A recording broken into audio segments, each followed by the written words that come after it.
right, everybody, welcome to BO Boys for Sunday, October 19th. Fuck it, it's a raw feed. We're doing it live. I'm Clayton. Yeah, I'm Pat. Clayton, want to welcome all of our new listeners here from our last couple of blockbuster episodes. I mean, Startober has delivered. We had Kelly Keegs. We had, of course, from the big picture, Sean Fennessy was on the last episode. We cast the new Jetsons movie. Yes. And that brought in a lot of listeners. A lot of Jetsons fans are now subscribers to the BO Boys. Yes. So Jetsons fans, just want to first of all say we are YouTubers. Hey guys. Hey guys. And we are a Jetsons fan podcast. We will have Jetsons content for you on every episode of the BO Boys, because I know that is where those new listeners came from that Jetson segment. Well, I mean, if you look at the pie, Yeah.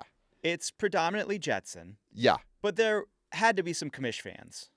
Okay, so you think from that last episode, the big bump we got, some of it was the Jetsons, but you think more of it was No, I the commish? said big piece of the pie was Jetsons. Jetsons and then a little Obviously, commish. because they're the greatest. Yeah.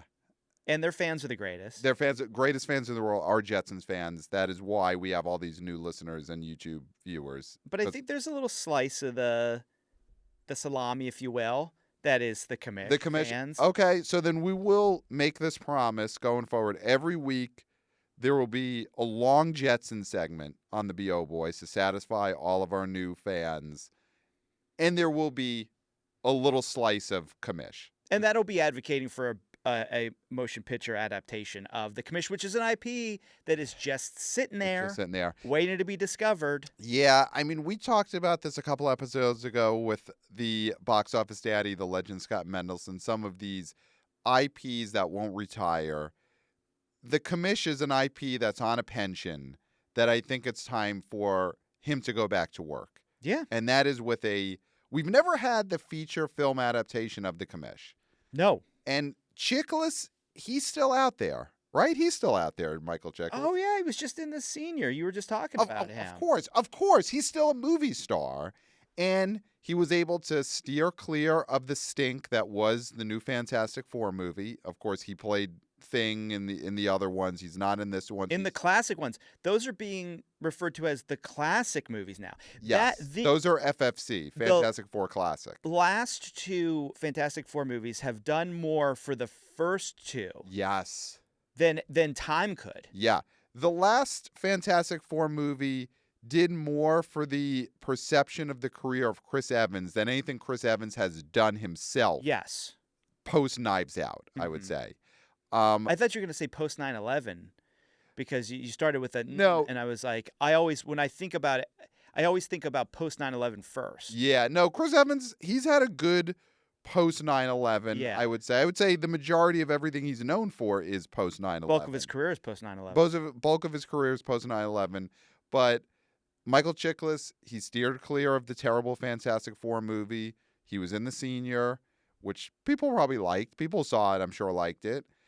And I think, yeah, it's time for feature film version of the commish.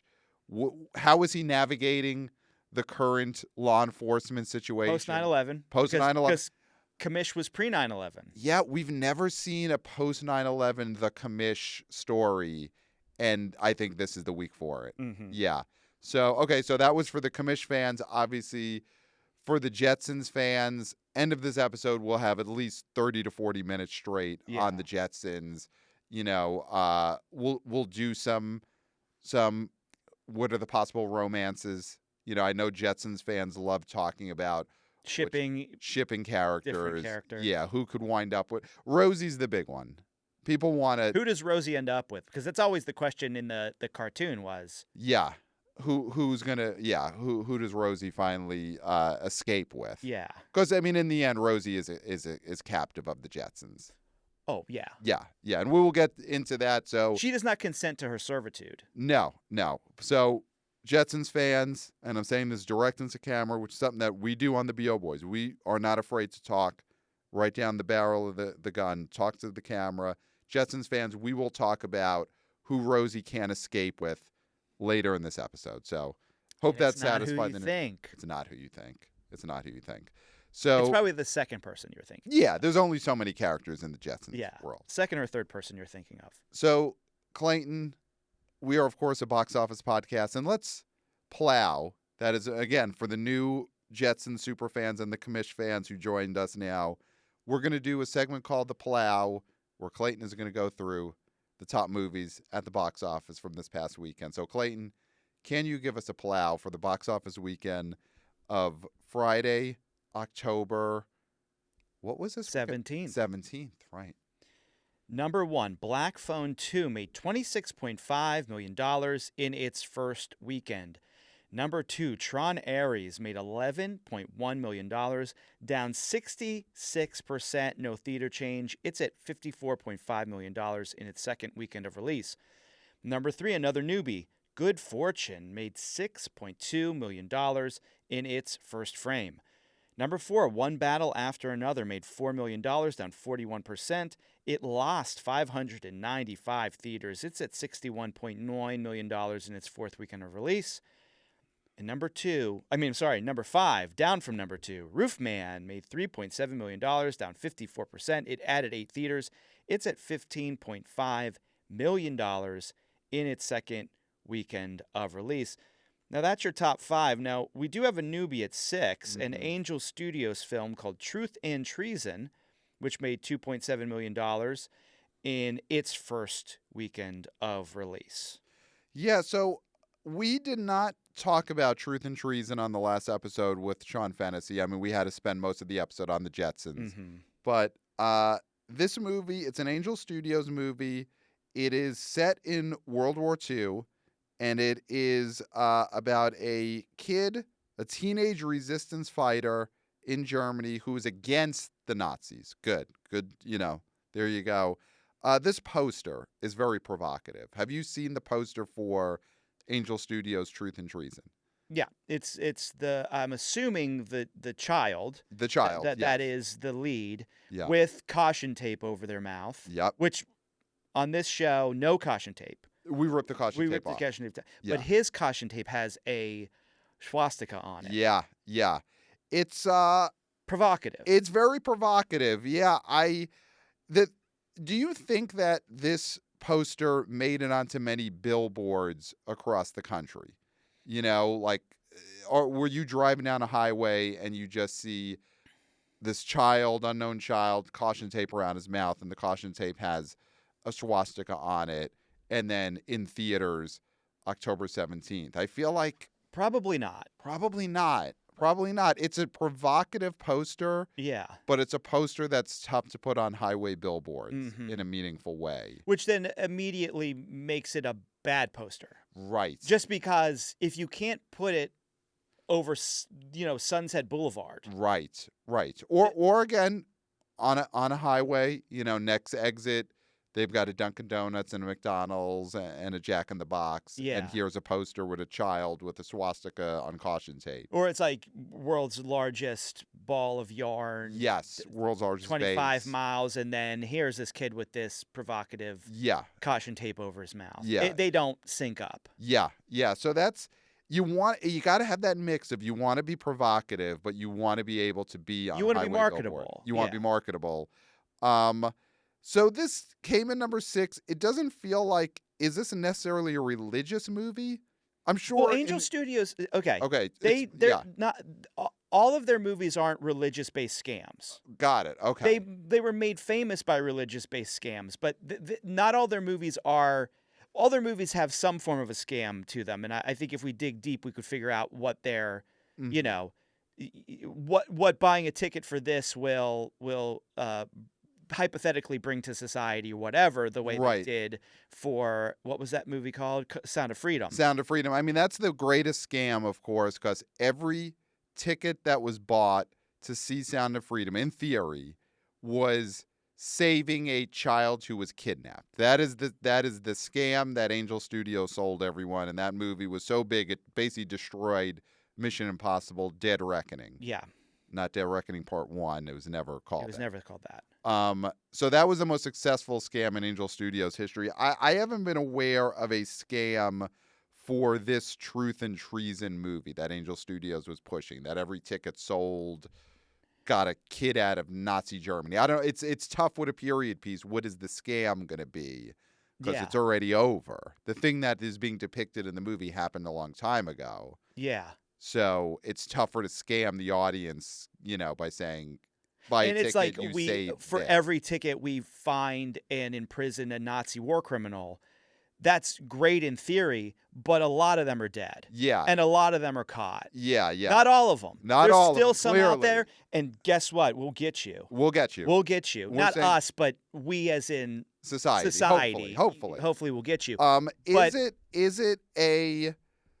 Is it a every ticket sold to, what is this called? Truth and Treason, we will cut up caution tape that has a swastika on it. That is the promise of Angel Studios. But then they're making it for it to be cut up. Yeah. So why just don't make it? So maybe the scam is it has to reach a certain point or we make all this tape. Yeah, we make all this caution tape that has swastikas on it. And you're like, I don't want that to exist, so I'm buying a ticket so it won't be manufactured? Yeah, it's, that's one of those things that on paper, when you're the Angel Studios head of scam department, which is a great job.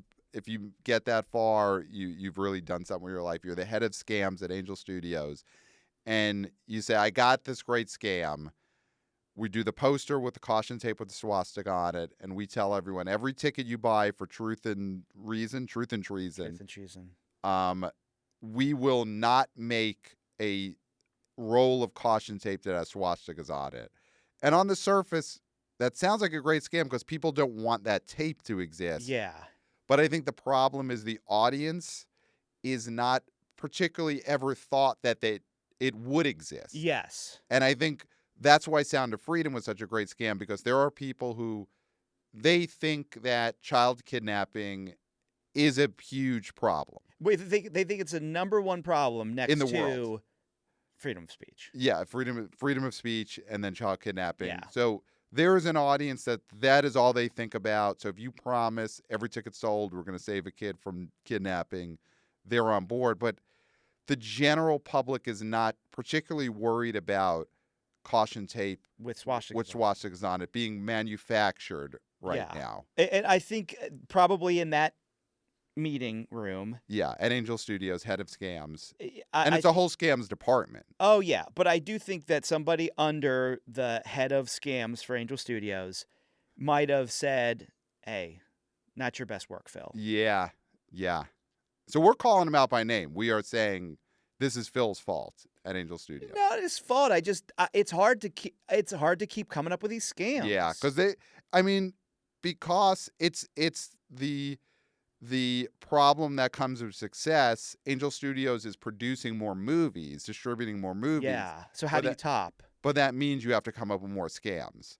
So listen, it came in number 6.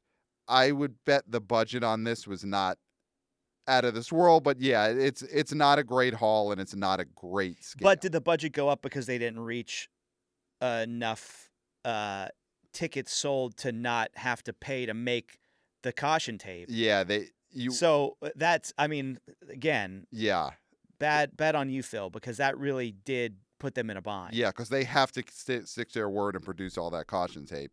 So that's number 6, Truth and Treason. Roofman, number 5. Not going to break out. 3.7, a 54% drop. I've seen this film. I liked it. But it doesn't seem like this is going to be it'll be on Paramount Plus by Thanksgiving. Let's just say it like it is. Yeah. It's going to be on Paramount Plus by Thanksgiving. And I will rent it because I will not subscribe to Paramount Plus. Wow. Okay. So I'll rent this. Okay.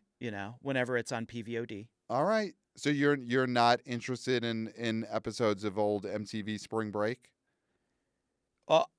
Listen, well, because they may have them there. They don't. They don't. They don't. Okay. I know they don't. They don't. Okay. They don't have road rules on there. Yeah. It's a mess. That place is a mess. Yeah. So, yeah, Channing Tatum as a movie star, you would want to see a bigger return out of this movie. It's a movie that's closer to what people want out of Channing Tatum, in that they want to see him as a likable character. But I guess the thing is, the premise of Roofman still cast him as an ex-con who is doing a bad thing the whole movie. And that's, in the end, not what people want out of Channing Tatum. They want him to just be purely likable and be in the right the whole time. They definitely don't want him as a bad guy. Yeah, I and mean, they don't want him, I think, even as a morally challenged nice guy. I think you could be a criminal that gets reformed. I don't know how this movie ends, so I don't want to ruin it for whenever people rent it or they, do the Paramount Plus thing. But I also think we're still not at that point with theater going where you'll take a flyer on something. I think there is a level of what's the must-see ability of this movie? Yeah. Like, why see it now when, like you said, they can wait, other than to go to the theater? Yeah. Yeah, it's it doesn't have... It's not being sold as a romance, which I think in the end is the biggest selling point of anything Channing Tatum. Is him and Kirsten Dunst. Yeah, it's not really being sold as that. There definitely is elements of that in this movie, but the marketing can't really sell the way you would get with The Lost City or something like that, where you're going to get to see Channing Tatum really woo a female star. Sandy Bullock. A Sandy Bullock. I mean, I think Kirsten Dunst is a perfect co-star where if this were a movie that you were really selling a full-on romance with the two of them, I think it could have worked.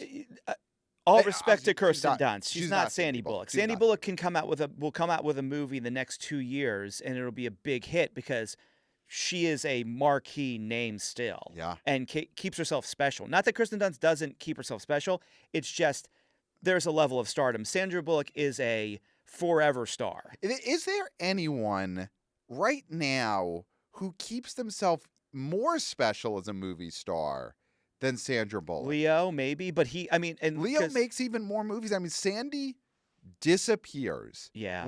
After she makes a movie, it's a sensation, and then she goes away, and we all just think, where is Sandy? When is she coming back? I can't wait till she comes back. The movie-going public are latchkey kids who just cannot wait until our parents get home, and we don't know. We're like filling time until Sandy comes back. Until Sandy gets home. Yeah.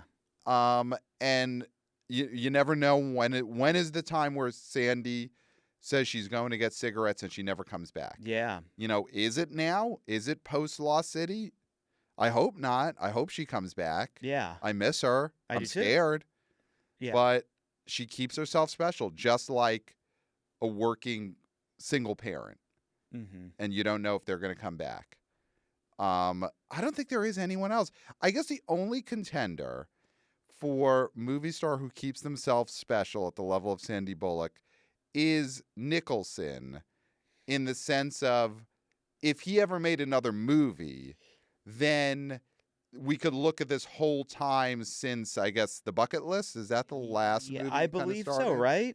That we would look at this whole time as him just keeping himself special in between movies. Yeah. But that's it. That's about it. Yeah, we're teetering over now into the reason Nicholson isn't in movies is because he can't be in movies, right? But we're still holding out hope. I think that people our age, himself special. Yeah, he's just like, this will make me so much more special. Yeah. And if he comes out with that probably last performance, and it's a juggernaut. Yeah. What if it is Nicholson and Sandy in a movie together? That's special. That's special. There's no more special combo you could get than Sandra Bullock, Jack Nicholson doing a movie together, and it's a romantic comedy, or why not? Yeah, whatever. Why not? Come why on, not? It's Jack. It's Jack.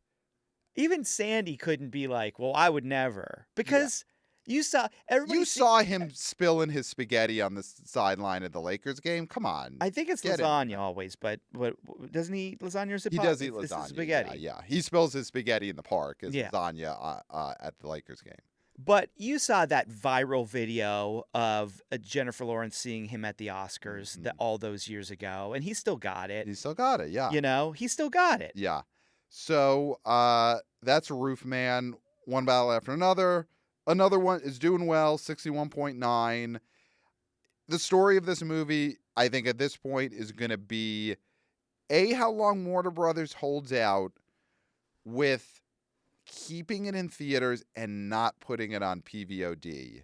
Well, it's the PVOD thing isn't really because we know that doesn't really cut into as much as if it's put on a streamer.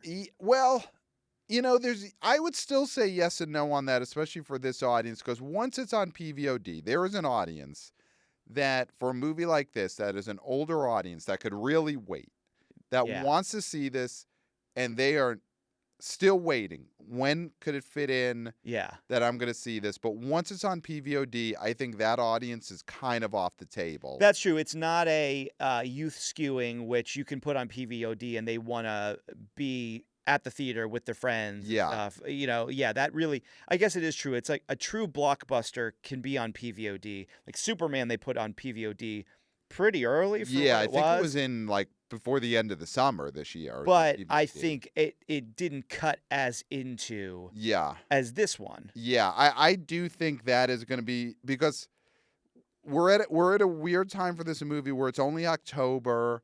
The noms are not going to happen until January. And the way movie going is now, is there any world in which One Battle After Another is still a top 10 movie with a significant amount of theaters in December or January when the Oscar nom? Like, by the time the noms come in, One Battle will be on PVOD it will have been on there for a while. Yeah. And it might already be on an HBO Max by the time the noms get announced. Listen, in another time, One Battle After Another would get those noms in January, and it would add 1,000 theaters, and this movie would be making money through March and April. Yeah, but we're talking about a long, long time ago. We're talking about a long time ago. I do think there's money still to be made on this movie in the next 4 to 6 weeks at the box office if it doesn't go to PVOD. I do think PVOD really will hurt this movie. So at this point, this is not making 100. 61.9. No way. No way. So what? I mean, is it making 75? I think it's making 75. I think there's 14 million in here. I think 80 million is the one where that's a stretch. That's a stretch. It's a nice number. We would love to see this hit 80. Obviously, we would have loved to see it hit 100. 100 is still the magic number where we all are feeling good about 100 million domestic. I mean, listen, it's done worldwide. What is it at? 160 probably, something like that. But I think now we're looking at the goal is, can we get this to 80 domestic? Is there 18.1 million left for this movie in theaters? I think it's possible. It made 4 million this weekend. There's weekday money. There's a couple of weeks left. Is there anything, we've talked about the Downey thing, James Downey, subject of a great documentary on the cock this past weekend. We're not the Streamer Boys, huh? We're not the Streamer Boys, huh? But, he's a movie star now who got a Streamo retrospective. So I think there's that wave could start sending more people to the theater. But we were just talking about it by the water cooler, that there's a mention of when he was in There Will Be Blood, but there's no mention of him being in this film. Yeah. So they should have tagged that on. Yeah. Well, listen, the cock is of course owned by Universal. So they don't want. Warner Brothers is One Battle. They're not looking to help Warner Brothers by mentioning One Battle After Another in their Downey documentary on the cock. Yeah. Is there anything in the next couple of weeks Halloween related that could give One Battle After Another a boost? People dressed like Lockjaw. Well, okay. People dressed like Lockjaw. I mean, there has been a lot of talk of the Leo in the bathrobe costume could be a big Halloween costume. Is he the new dude? Yeah. That could be the boost. Every generation gets their dude. Yeah. Is this their dude? Has there been the dude, I guess. Yeah. He's the dude. Is the dude. You're not a big the dude guy. But you recognize that he is the Halloween costume for adults of a generation. Oh yeah, for the lazy sort of sloppy white guy. Yeah. Where he's like, well, I guess I could always just dress like the dude again. Right. Now that guy could dress like I guess I could dress like Bob. Bob in one battle after another. So there could be a little bit of a boost. I think so. There's plenty of lazy white dudes out there. Yeah. So could the lazy white dudes? But here's the thing. I mean, listen, I got long hair. Yeah. I could be one of those lazy white dudes this Halloween. I don't know what my plans are. Yeah. Now, ideally, this is organic. We're just lazy white dudes are dressing like Bob from one battle after another, just of their own volition, getting out there. Do you think that Warner Brothers does a sort of like smile campaign type thing where they're getting actors to dress like Bob around Halloween, or that would hurt it? That would cause a backlash if these were crisis actors. Yeah, you never want to insert crisis actors into like a Halloween costume sort of phenomenon, because then if it's sniffed out, and I think they're better at sniffing out, because there could be footage of, somebody, handing these out, handing out the Bob robes in a warehouse to all of these actors and saying, now go out to different bars and Halloween parades. Dressed like Bob. You don't want that. You need this to be organic. You don't want somebody to find the central casting call, or or like one extra talking to another extra being like, yeah, did you get that job as a Bob Halloween costume crisis actor? Yeah. Because then that blows up, and that's the kind of thing that sinks the movie's Oscar chances. Yes.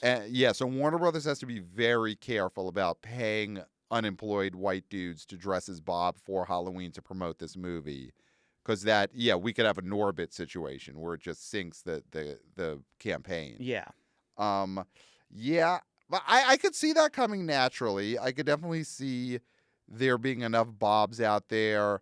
But is that going to inspire people to want to see the movie? Because the type of lazy, annoying white dude who might dress as Bob and go to you want to stay away. You want to stay away, and you don't want to see the source of that. No. In the theater. It might. Listen. Does this hurt the movie? It could, because I think a large reason why Lebowski has never gotten a reevaluation by me is because of those people. Yeah. Is the costume. Because it's worse. Yeah. It's bad enough that the actor who played the dude became the dude. Well, he did become True Grit for a while. He did become Crazy Heart Guy for a while, but he's back to just... Yeah, he was... Well, True Grit is different than Crazy Heart Guy. Yeah, he became Crazy Heart Guy for a while. I don't think he was True Grit for very long. Yeah. He's always been either the dude or Crazy Heart. Yeah. And so... He's in Tron Ares as the dude.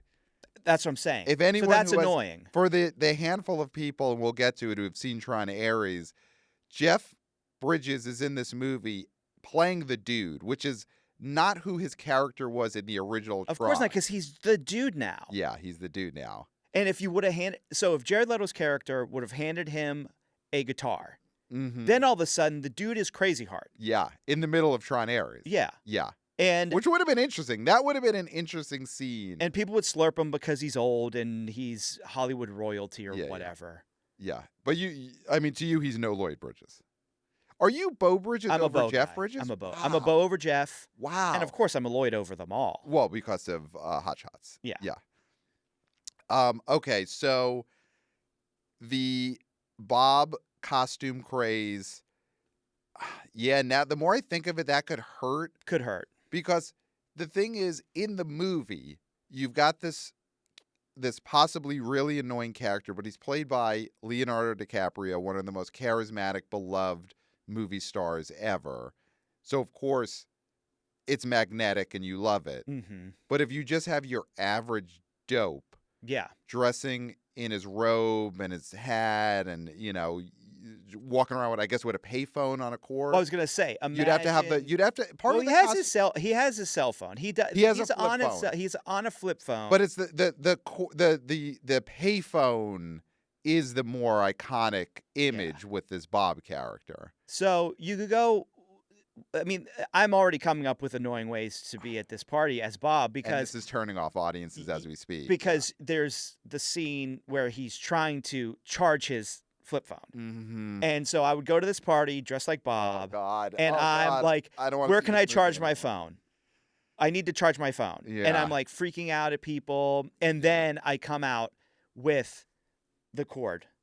Yeah. The phone with the cord. Yeah. And I'd go through the whole thing. Yeah. And people were just like, get this guy away from us. Yeah. And then someone else is saying, what is he even? Who even is he? And then so, well, he's the lead of One Battle After Another. And then that person's like, oh, God, I thought I wanted to see that movie in Weekend 8, but I'm not going to go see that if that guy is the movie. People would be going on their AMC app and canceling tickets that they'd already purchased because of my Halloween costume. Yeah.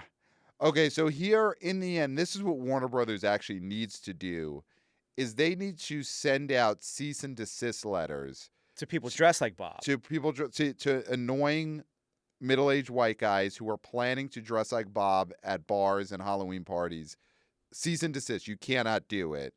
That's R.I.P. And you're so off-putting that you at a party dressed like R.I.P.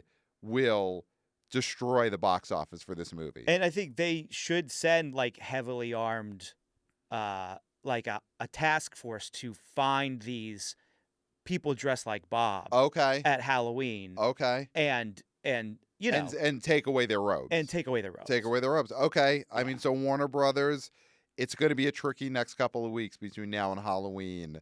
Though you know what? I think if people dress as Lockjaw, that could drive some interest in this movie.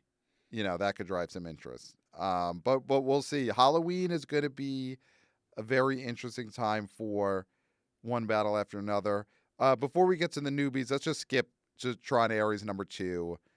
This movie made $11.1 million its second weekend. It had drops. Jared Leto, the king of drops. 67%. So not a Morbius drop. I love how you keep saying that. 67 is fucking terrible. It's terrible. I mean, it's terrible. 71 was what Morbius did, and Morbius opened bigger. Yeah. So every time I mention he's the king of drops, you're like, well, 67 isn't 71. Well, it's 4% off. First of all, don't put me in the position of having to be the Jared Leto defender. All you've been doing is defend him. I will look directly into camera because we are YouTubers. Hey, guys. So directly into camera. First of all, I would say I love the Jetsons. We all love the Jetsons. This is a Jetsons fan podcast. If you came here and subscribed because of the Jetsons, you're in the right place. George You're just Jetson telling me that you want Leto as George. I direct to camera, I am saying Jared Leto should stay far away from the Jetsons, our beloved Jetsons that this show is devoted to. Jared Leto is someone I do not defend. But Pat, maybe the Jetsons will only drop 67% its second weekend if Jared Leto is George, which you think is good. I do not think is good because I am not a Jared Leto defender. I am a my boy Elroy defender. That is my boy from way back, not Jared Leto. Jared Leto, is the Skeletor movie or his part as Skeletor in the He-Man movie, is that just in the can? I mean, is there anything that these companies could do to get away from Jared Leto? They don't seem to want to. So that movie will come out and it'll have a huge drop and it'll be a success in your book if it doesn't reach the lows of Morbius. I will not. So if it drops 70%. Yes. Success. Because it's not 71%. Because it's not a success, but I will say it was not the Morbius drop. I will just point out that statistical fact. But when you say not a Morbius drop, you're then saying it's not as bad. But when you look at what this movie made, it's just as bad. Oh, this is a disaster. Tron Ares is... Let's just make sure we're getting this Morbius drop number correct. Morbius was over 70%, right? It was at least 71. Yeah. This 66% drop, I mean, for this to still be number 2 at the theaters, it does show we are in a bit of a tough stretch right now as far as movies that people are dying to see. Mm-hmm. That Tron Ares in its second weekend is still number 2. It's, this is as much a movie that no one has asked for as we have had in years, what is the Okay, Morbius drop? Sorry. The Morbius drop is actually 74. Because at first, Wow. it was first that weekend 71, and now it's 74. Wow. But then Joker, Folia Doo had the 80 or 81% drop, which Wow. is the all-time, Yeah. one of the all-time worst big budget drops of all time. That also opened very low. Yeah. But when you're talking about other people who get to headline movies, Jared Leto is the king of drops. He's the king of drops. 74, 67. And then they were talking about Blade Runner as a comp for Tron, and he has a very small part in that. He was going to be a larger part in the other movies they were going to make. And that movie didn't drop as terribly as Tron, but it still had a huge drop. Yeah. And Leto's in that. Yeah, it is almost a missed opportunity that just this year we had a movie titled Drop. That was, of course, the horror movie, or not even a horror movie, a thriller about airdropping, the airdropping function on phones. Yeah, which we all use all the time constantly, and we're all very aware with how it works. And we all call it dropping. Yeah, we call it dropping. Yeah. I just dropped you something. Oh, thank you. Yeah. Oh, and it is a picture of Jared Leto. Yeah. Who you're a big fan of, I guess. So no, that's a picture that you sent me of Jared Leto, and then I dropped it back. So I returned it. You can do that. So with dropping, you can return to sender with drop. So there was a movie. It's called a redrop. There was a movie called Drop this year, and it is a missed opportunity that Jared Leto did not appear in that film, as he is the king of drops. So 66% drop. A movie like this.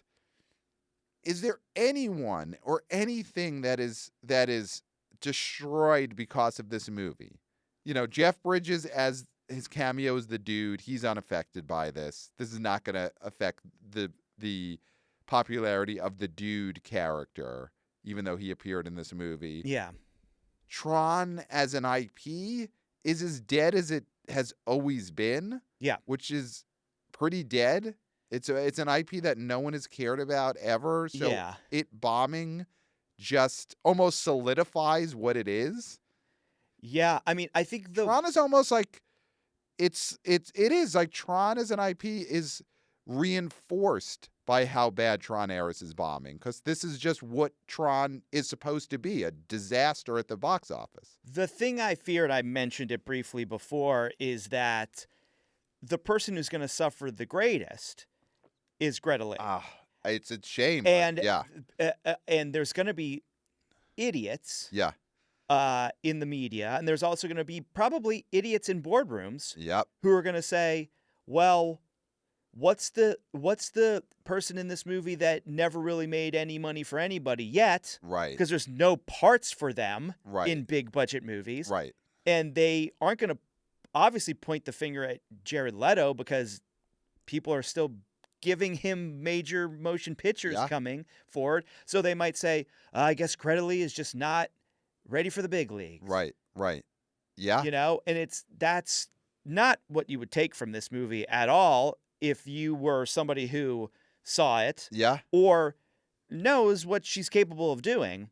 It was like a check that you take because you're like, I need to make money in this business, and I can't just make great movies, right? Because it doesn't pay the bills. It is such a shame. I have to do this shit. That this was her big, not break, but her big studio opportunity coming off of Past Lives. Yeah, where that's a huge success, artistic success. She should have got the Oscar nomination on Best Actress, and then it's okay. Now you get to cash in that chip. Here you go. You get to star opposite Jared Leto in a reboot of an IP that everyone fucking hates. And that always fails. That always fails. And we know will fail. Your big chip you get to cash in off of this huge success is you'll star in a movie that we're only making because there's a motorcycle ride at one of our parks that we want to promote via what we know will be a bomb movie. Mm-hmm. Yeah, that's a rough spot for Greta Lee. And you're right. That's how they're going to look at it is, well, we tried with her. We gave her an honest chance. We put her in a Tron movie opposite Jared Leto. And the dude was in it. Everybody loves the dude. He's playing the dude. And the dude was in it, and we put red lights on a motorcycle. And 9 Inch Nails. And 9 Inch Nails soundtrack. What else could you give someone other than that? Yeah, it's a rough spot. I think it was on a podcast, or of course our friend Brett Arnold, our chief horror movie correspondent, host of the New Flesh podcast, also has the Roger Ebert tribute podcast. And it was on one of those podcasts, I think it might have been Roger and Me, where he was talking about Tron Areshas and talking about a screening of it that Jared Leto made a surprise appearance at. He made a surprise appearance beforehand, and apparently the reaction by the crowd was, "Who is this?" Like that people did not know who this long-haired freak was that came out and was yelling about the movie. Wow. Beforehand. The reason to have a movie star make a surprise appearance before the screening of their own movie is that the crowd will lose their minds in joy. And love the movie that they're watching because they were graced with the presence of a superstar. Yeah. And it seems like that anecdote just reinforces that people do not want Jared Leto, and we're not going to this because of him. If anything, they were going to this despite him. Yeah. But were there walkouts when he showed up and then they realized who he was? Did they walk out? I don't know. I think luckily most people just didn't realize who the long-haired freak was. Yeah. And they didn't walk out because they didn't know. So let's talk about one of the newbies here. Good Fortune came in number 3.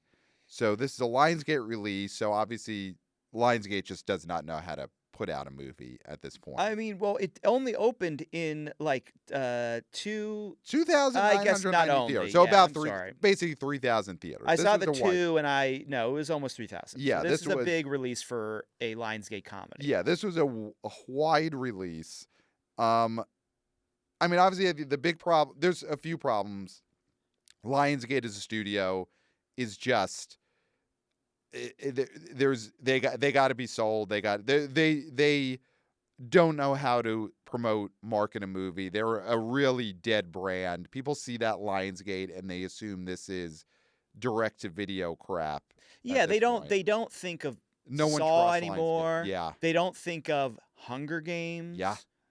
Right? They think of Flight Risk? Yeah. Flight Plan? Yeah, Bagman maybe. They think of this is a studio that is barely above straight to VA. It's a Redbox studio at this point, Lionsgate. That is how it's looked at. So that's a problem. I mean, just comedy in the movie theaters, unfortunately, is a problem. And the great Scott Mendelson, who we just had on the show. Yeah. In his newsletter, his Substack. Mm-hmm. And his newsletter, which you have to, The Outside Scoop. Yeah.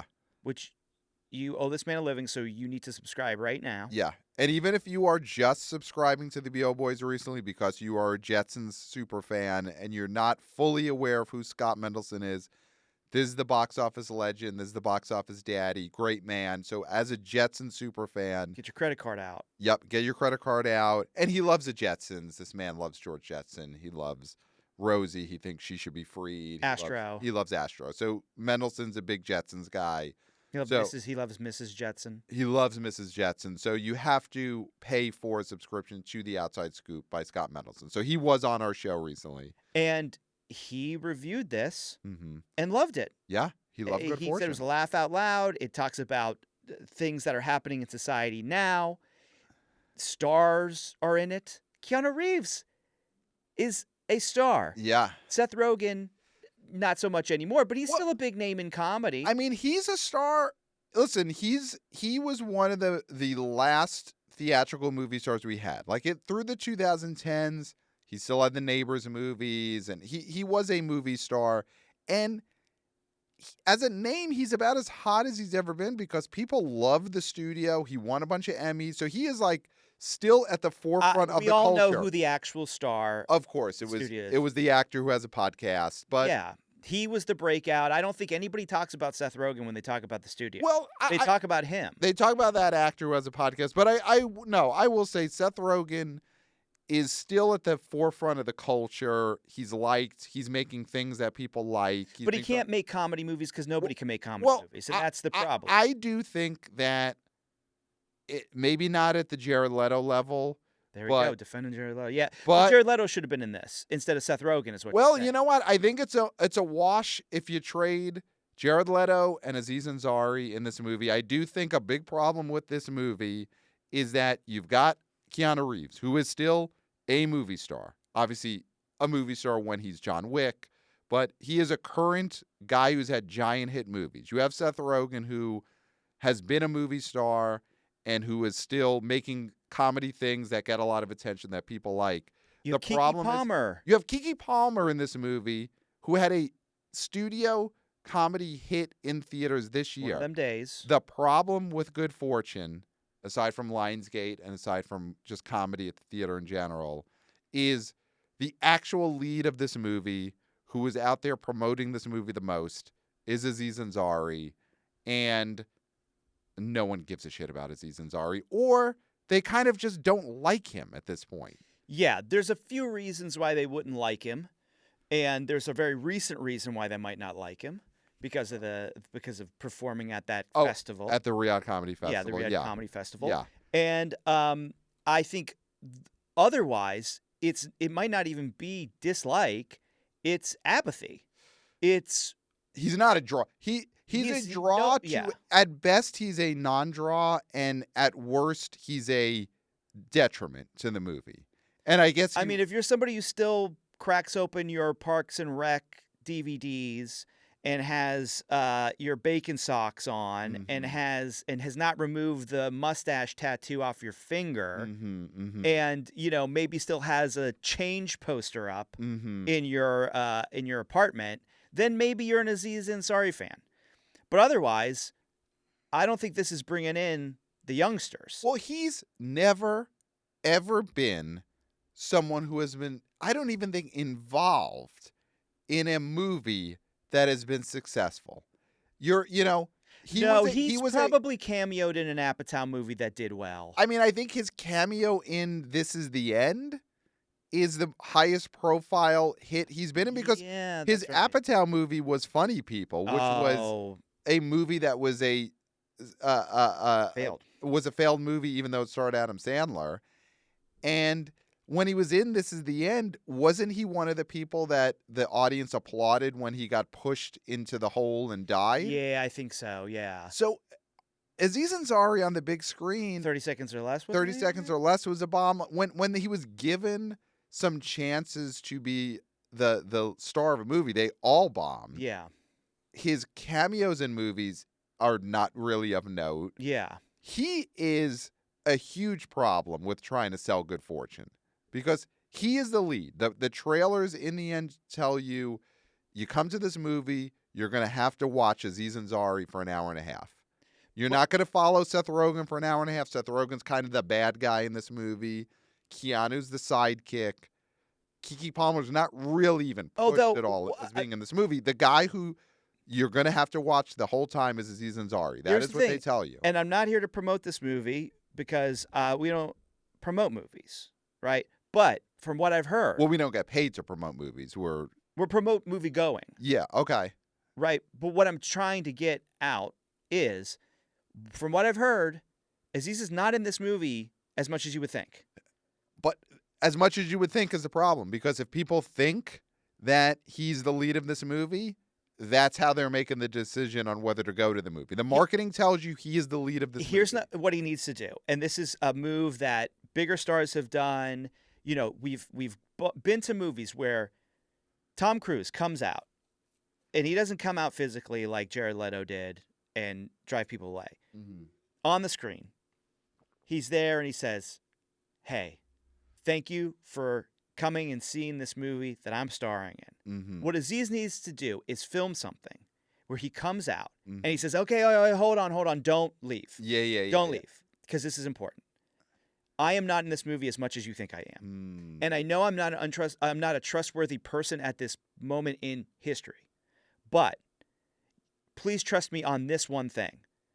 I am in this movie less than you fear. Yeah. So please enjoy this movie that I directed that was made because I promised that Keke Palmer and Keanu Reeves and Seth Rogen would be in it way more than me. Mm.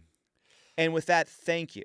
But then people still have to sit through Aziz Ansari saying that he is not in the movie that much. And I think that is a problem. I think people are seeing him. Then you and have they're Keanu leaving. come out. That's the thing. And he says, listen. Yeah. Hi, everybody. Yeah. No, I didn't buy you all motorcycles. Mm-hmm. But if you worked on one of my movies, I would. What a guy. Yeah. What a great guy. I just want you to know that I'm in this movie more than Aziz. Mm-hmm. Seth Rogen's in this movie more than Aziz, and Keke Palmer's in this movie. And Sandra Oh is in this movie about the same amount. Okay. I didn't even know she was in this movie.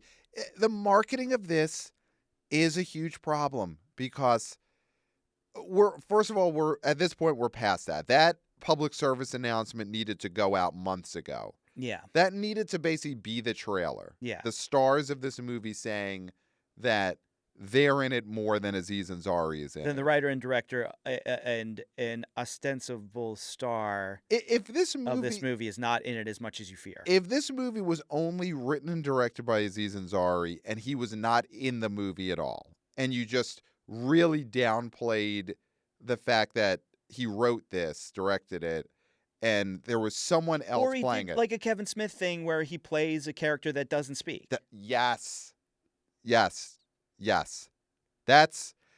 That would have been great. And then if that's a hit, you break it out. It wouldn't have been though because no one wants Aziz Ansari in anything anymore. But that would have been the way to go.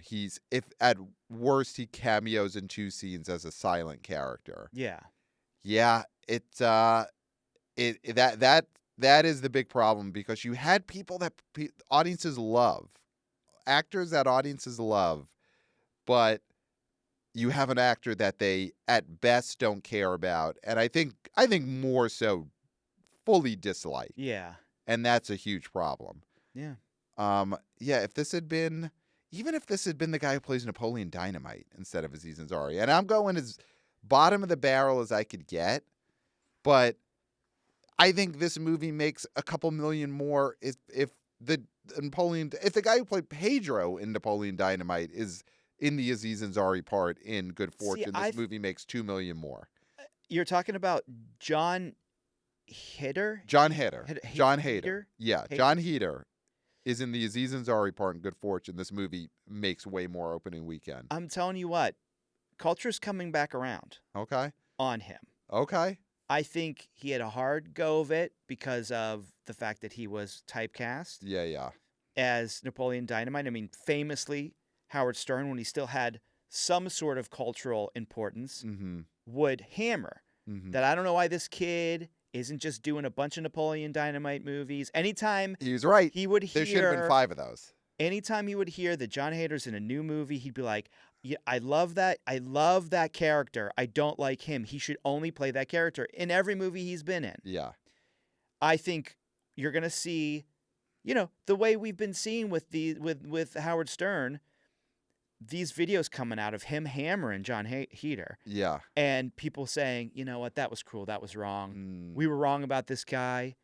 I think the renaissance is coming. Okay. For John Heder. Do you think John Heder gets a Pamela Anderson style resurgence where there is a documentary? And he refuses to wear makeup too. Yeah. He said, no more makeup. I'm not doing it. Where we reevaluate what pop culture media did to John Heder. I think so. 2000s. Yes. Okay. Absolutely. Yeah. I think he would have been a much better casting choice than Aziz Ansari in this movie.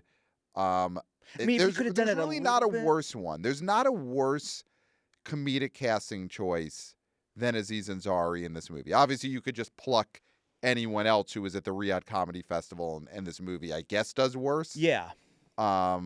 Just any of the noxious presences on that festival. But it's hard to think of someone that is a worse choice in 2025 to be the lead, or at least promoted as the lead, in a big studio theatrical comedy. What about the Jinx? The Jinx. Okay, what is it? That's not Robert Blake. Robert Blake, of course.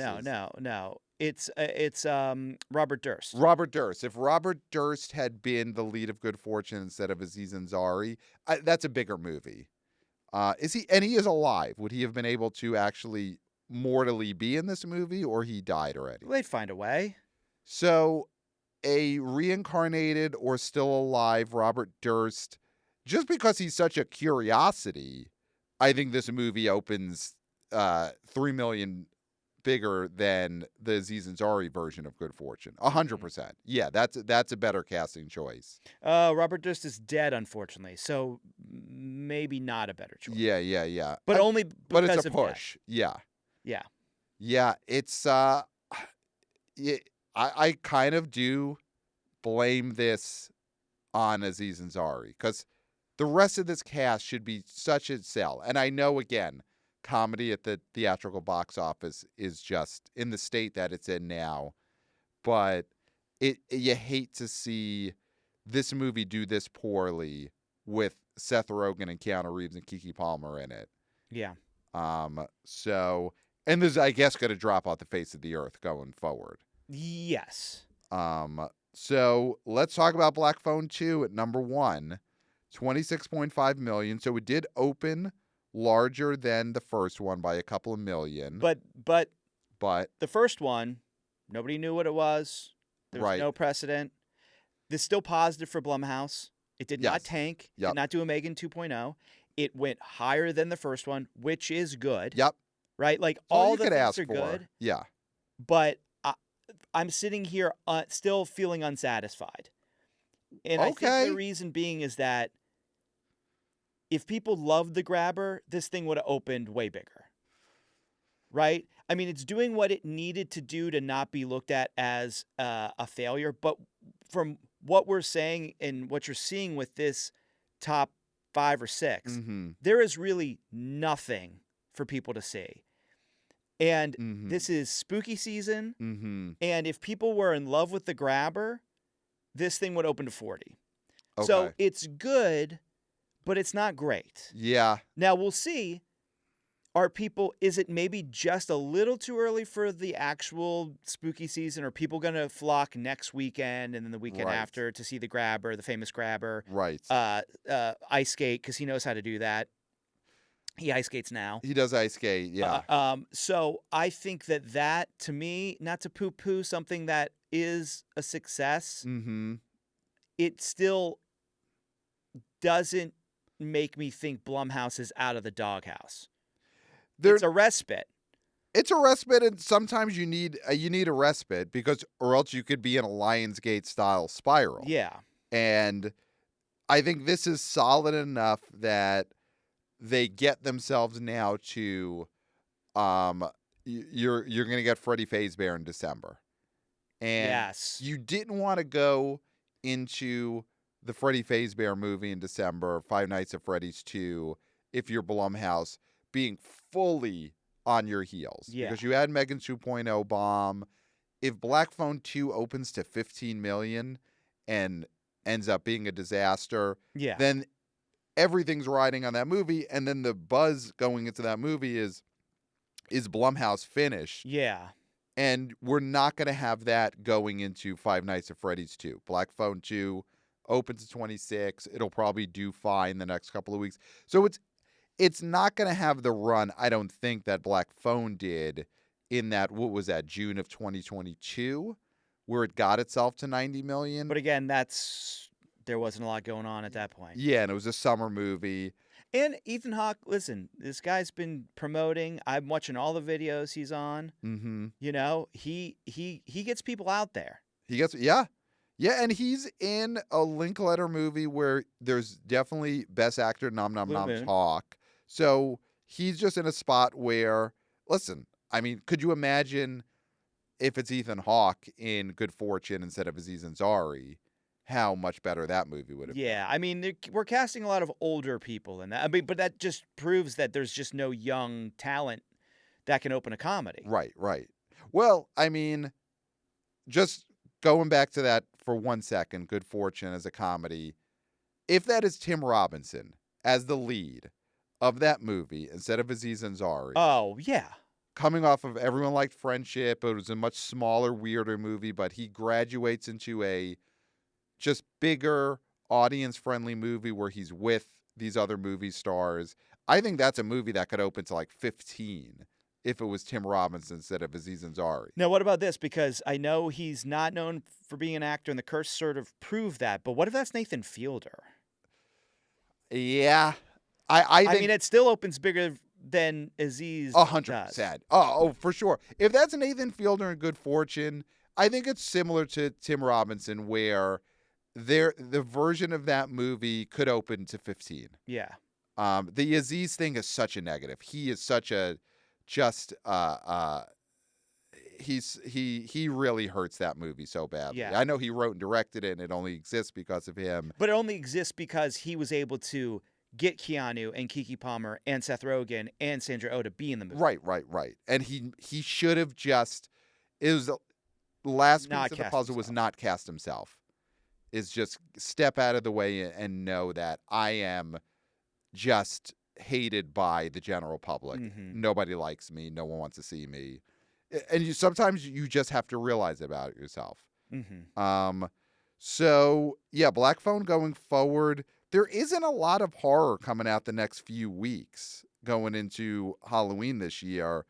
You know, there's a movie called Chainsaw Man from Sony, but that's anime. We saw 2 back-to-back trailers for that. Right. That's anime. So that's not horror, despite having Chainsaw in the title. I mean, the Springsteen movie is in its way a horror movie. And then on Halloween weekend, he had a hole in his floor. There's Begonia. He grew up with a hole in his floor. That's a horror movie. That's a horror movie. People are always falling in there, and God knows what's underneath the hole. And they try to fix the hole, and then it doesn't fix. That's a better movie than that. So Black Phone 2 does pretty much have a runway. Fully clear lane from now through Halloween. It is the only big horror movie out. That's wild that nothing else is coming out. So I'll be psyched if this has a very small drop because people were the hardcore gorehounds, horror heads who will see any horror movie that comes out, and the general public who like the grabber the first time. But then for people who are in the spirit of Halloween, most normal people get in the spirit the weekend before, the week before, the weekend before, right? Yeah. And so that's when hopefully this does a lot of business. Yeah. I think it is. It shows, like you said, the grabber is not going to be a breakout character, though he is. You look at some of the things Universal and Blumhouse did well in promoting this movie. They had the grabber as part of their Universal Studios horror terror nights. He was in the, I guess, haunted elevator that you could go on there, and they've got the grabber, I guess, walking around the park.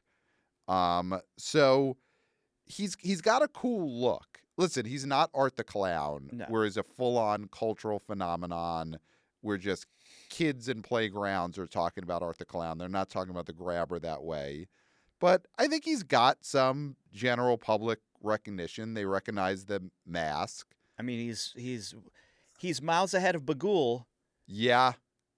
In the same number of movies. Yeah. Nobody wanted Bagul the second time. Yeah. Bagul is definitely not a character that gets to walk around the Universal Studios park. I bet you he does and nobody notices. Yeah. I bet you the best gig is to be Bagul because you can just have some alone time. Yeah.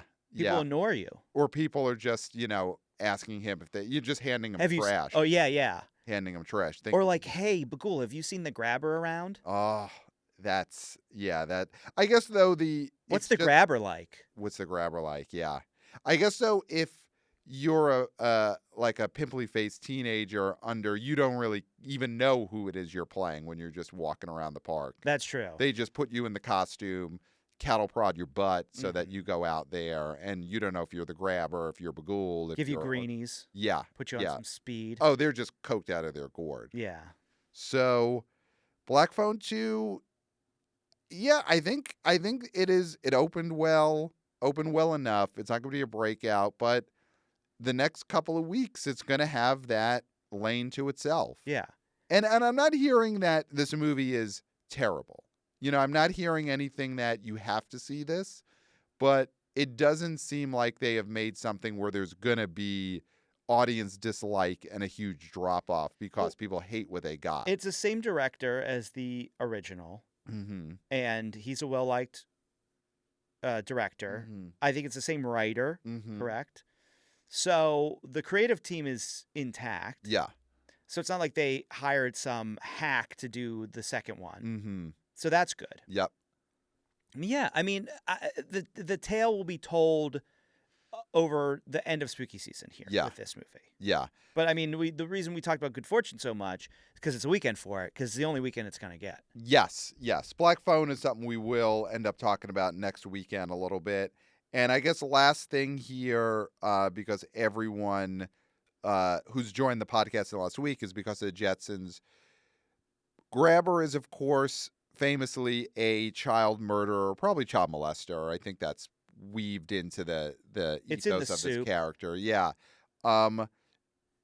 Should you have gotten the character of Elroy into the Black Phone too? Would that have boosted this movie if you had some kind of time travel element where my boy Elroy from the Jetsons came from the future to the past and ended up in the basement of the Grabber? I think there should have been a kid. Yeah. Whose last name was Jetson. And so they were a very, very, very distant relation to the Jetsons. Oh, an ancestor of the Jetsons was a Grabber victim or somebody who got away from the Grabber. And eventually he's like the great-great-great-grandfather of George Jetson. Yes, that's how you do it. And the only reason George Jetson is alive to go to work in his flying car is because his great-great-great-grandfather escaped the Grabber after having been molested, of course. Yeah. Yeah. Not on screen, but we know. Yeah. We know. And that trauma carries through the generations and is present in the character of George Jetson. Yes. Yeah. Not on the surface. Underneath. Yeah, the true Jetsons fans who have subscribed to the B.O. Boys, they've always sensed the that darkness underneath. Yeah, something happened to the George Jetsons' ancestors. Yeah. Yeah. Yeah, I think that would have helped because, of course, the Jetsons is one of the most beloved IPs ever, as evidenced by the boost we got when we talked about on the last episode. So, yeah, that is the weekend here. And next weekend we get to preview the Springsteen movie. It's here. It is here. And we have very special plans to see this movie. Yes. Should we disclose now, or do we? Let's disclose it on the next episode, of course. Next episode, we'll be talking Jetsons, we'll be talking the commish, and we'll reveal our plans for how we will see the Bruce Springsteen movie, because this is a whopper. Yeah. So email us the Well, quickly, Pat. Okay. I'm sorry. We do have to mention a passing. Okay. Ace Frehley, of course, Spaceman. Wow. Passed on. Okay. Known probably for singing one of the greatest Kiss song forever. And having the best solo Kiss song, which is one of the best songs ever written. Maybe the best song ever written about New York City. Oh. New York Groove. Yep, New York Groove. Yep. He is amongst the stars now. Okay. And so I would just like to say R.I.P. Ace Frehley. Okay. And I would just like to say, remember him the way he would have wanted to be remembered, which is after they took off the makeup. That is how every member of Kiss wants you to know them, is when they finally took the makeup off and revealed that they were just like regular to ugly looking dudes. Yeah. And so watch the video for Forever. No makeup. No makeup. I mean makeup, but not the makeup. Yeah. They all had makeup on. Yeah, we have makeup on, of course. Yeah, because we are YouTubers. Hey guys. So email us, theboboyspodcast@gmail.com. Subscribe to the Substack. Subscribe to the YouTube channel. We are YouTubers. Hey guys. And follow us on social media at the B.O. Boys Pod, on TikTok, on Instagram. Those channels are blowing up. Just blowing up there. Huge videos the last couple of weeks. And 5 stars on Apple Podcasts. Subscribe wherever you get your podcasts. And that is it. That is all I got, Clayton. Pat, I finished. Wow. And you've said it all. Okay, great. There's nothing left to be said. Awesome. Except for, until next time, We'll smell you at the box office. Nailed it. Hey, guys.